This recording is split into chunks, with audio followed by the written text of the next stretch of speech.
Alors, désolé Monsieur le Ministre d'être un peu pointu, mais donc je reviens sur ma question. En 2004, on avait autour de la table exactement les mêmes acteurs, la FRC, les donneurs d'ordre, et non pas le SP2C, mais le SMT, qui était donc l'ancêtre du syndicat. On était arrivé à peu près aux mêmes conclusions. Je rappelle qu'il y avait trois choses dans ce plan. Le label qui existait. On avait demandé à l'époque la clause de mieux-disance sociale dans les appels d'offres publics. Jean-Baptiste de Foucault, conseiller d'État, était en charge de la mettre en œuvre. On ne sait pas ce qu'il en est advenu. Et la DGEFP, qui est ici présente, était en charge de mener en France des actions de formation. Ça s'est enterré dans des réunions, etc. On est 6 ans après. Vous êtes le 4e ministre après Nicolas Sarkozy, M. Devedjian, Jean-Louis Borloo. Comment est-ce qu'on peut croire un moment que le gouvernement va définitivement s'emparer du sujet? Deux exemples. Il y a un an, vous étiez dans la presse en disant que la mission nationale de la relation client serait dotée, je crois, de 18 millions d'euros sur le même sujet. Un an après, ces gens-là qu'on a interviewés nous disent on n'a pas vu le bout d'un euro arriver du ministère, notamment pour une raison, c'est que les régions ne jouent pas le jeu. Vous savez qu'en France, la formation est pilotée par les régions. Dans la région où vous habitez, en Auvergne, le dernier exemple que j'ai en date, c'est la région Auvergne qui ne veut pas financer des formations sur ces métiers au prix du marché. Première question. En matière d'exemplarité de l'État, le 3949, qui est quand même un service dont vous avez la tutelle, en quoi était-il compliqué l'année passée de décider, parce que ça dépendait de vous, de dire à M. Charpy qu'il suffisait de créer 500 emplois en France, ça 40 000 appels par jour, c'est la même année où vous avez demandé à tous les chômeurs en France d'appeler un serveur vocal pour s'inscrire, des gens qui ne répondent pas, avec un problème qui est tout simplement le dimensionnement, il suffit de mettre des gens. Et la troisième question, c'est la suivante. Il y a un décret qu'un sénateur vous demande de passer depuis 4-5 mois, il a fait également la une du Parisien il y a un mois. L'État exemplaire, aujourd'hui, facture l'accès à ces services publics 0,15 centimes d'euros. Concrètement, la loi a été passée, pas de décret. Est-ce que vous pensez un seul instant que les gens du secteur vont penser qu'une charte, qui est la 20e du secteur, va améliorer ce qui n'a pas été en 10 ans? Je prends pour exemple les États-Unis où la Do Not Call List, que peut-être peu de journalistes connaissent ici, qui est le décret, la loi qui interdit aux sociétés de télémarketing de vous appeler chez vous, c'est du jour où elle a été promulguée avec des amendes de 11 000 $ que les pratiques ont changé. Quand est-ce qu'on va passer par la loi? Je voudrais juste faire une précision. Je pense qu'il y a un point qui est important, et là je m'exprime devant le ministre de l'Emploi. Je pense qu'à un moment, on est dans un pays qui est très jacobin, tout doit passer par l'État. Alors c'est vrai que quand on essaie de faire des choses sans l'État, on a beaucoup de mal à faire avancer les problématiques. Mais pour ça, il faut qu'un secteur, un métier soit mûr. C'est-à-dire que les acteurs prennent conscience de ça. Moi, ça fait 15 ans que je fais ce métier, et je peux dire que les échanges qu'on a eu ce matin avec les grandes marques, les grands donneurs d'ordre, avec les syndicalistes, on n'avait pas du tout cette nature de relation sur le fond des sujets il y a quelques années. Même les syndicats, il y a quelques années, je me rappelle très bien quand je suis arrivé la première fois en convention collective, les grandes centrales m'ont dit « Mais attendez, vous n'existez pas parce que de toute façon, l'outsourcing, l'externalisation ne doit pas exister. » Aujourd'hui, il y a des gens dans les syndicats, tous les grands syndicats, on nous met des responsables de nos métiers.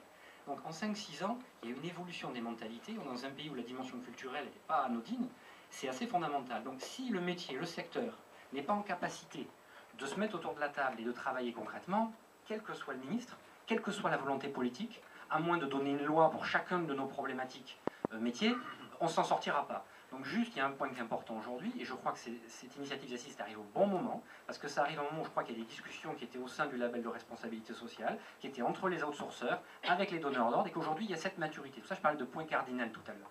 Alors j'espère que ce ne sera pas la énième action, mais je crois que pour qu'une action politique elle soit efficace, il faut qu'il y ait une maturité, il faut qu'il y ait un terrain qui soit propice, mûr et responsable. Je crois qu'aujourd'hui les conditions sont réunies. Voilà. Juste pour compléter, donc en 2004, on s'est tous vus avec Borloo. Borloo a eu le mérite de structurer un secteur qui ne se parlait pas.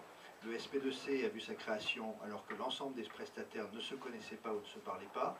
La FRC existait, elle a pris le relais sur le label social, et la LRS a été créée après. Donc aujourd'hui, grâce à Borloo en 2004, il y a 3 entités qui représentent ce secteur, qui le défendent, et avec les 3 personnes qui sont ici, qui peuvent changer, dans tous les cas, au moins, on a structuré le secteur.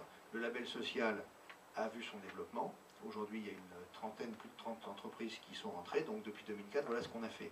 Et on arrive devant le ministre Wauquiez avec un secteur qui est prêt à aller beaucoup plus loin, à régler d'autres problèmes. Tout n'est pas réglé, on le sait très bien. Et ces assises permettent justement de lancer à nouveau un certain nombre de travaux qui seront suivis par le médiateur et ce qu'a rappelé M. Wauquiez. Encore une fois... en clair, on nous, remplace la DGEFP par un médiateur et il a fallu 6 ans non, pour on ne faire remplace ça. pas la DGEFP, elle continue de nous accompagner. Mais Eric, et nous ça accompagne fait en région. 6 ans qu'on dit on va faire des chartes. Je suis désolé d'être un tout petit peu Oui. insistant. On parle là de gens qui appellent le grand public et des deux demandeurs d'emploi.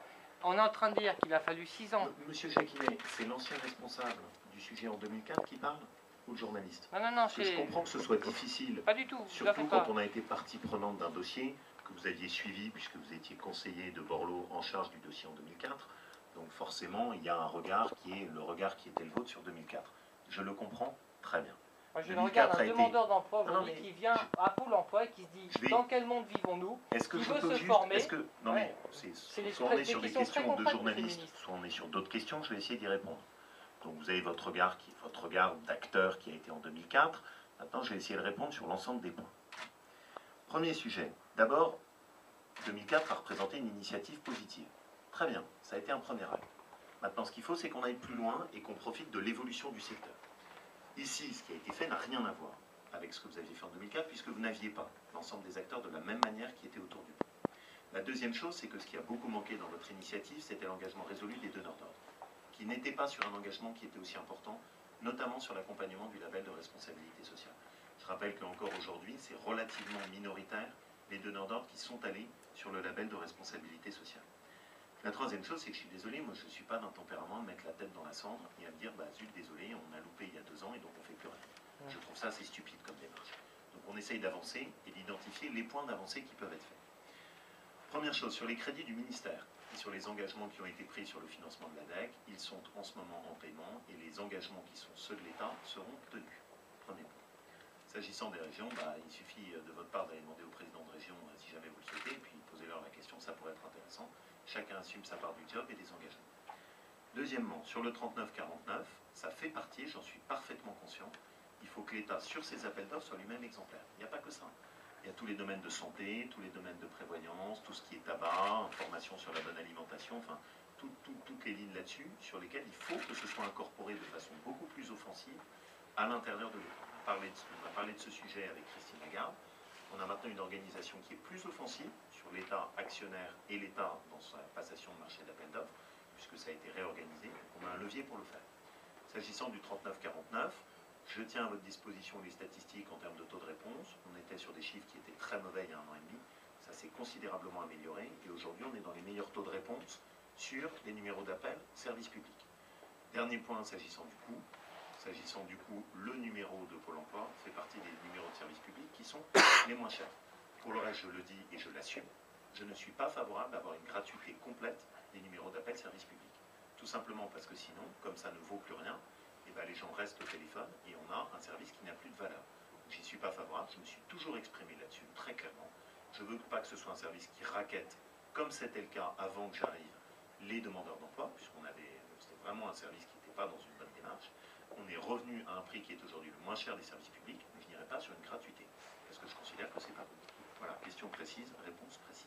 Sur méthodologique, la réglementation, on a vu passer un amendement tardi en janvier, et donc nous avons décidé à FRC, FEVAD et la Fédération Française des Télécoms de se prémunir de risques éventuels de réglementation et donc de proposer, de créer une liste d'opposition. Nous sommes en cours de création d'une association qui va gérer cette liste d'opposition.